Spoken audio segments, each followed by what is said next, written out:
Let me ask you a sobering question. If you were to become unavailable in the next 30 days, would your church know what to do? Would they know what to do?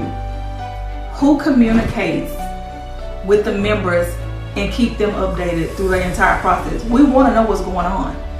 Where's the pastoral policy? Who's the agent? Who knows next steps? In many churches, all of that lives in one or two places. The pastor's head or the chairman of the deacon board.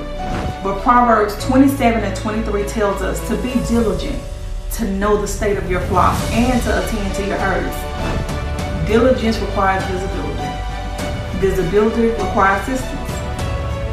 This is the framework on building and sharing, helping churches to increase giving, strengthen their member engagement, refill the pews, and protect the pastoral legacy through systems and biblical stewardship.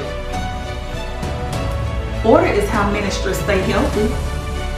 Continuity is not about replacement. It is about protection. Protection of the pastor, protection of the first lady, protection of their family, protection of the members, protection of the deacons, protection of the vision. A church shouldn't pause or stall because the leader is unavailable. That's why legacy requires planning. Planning is necessary. Download the continuity checklist to see what would stop immediately in your church if you became unavailable.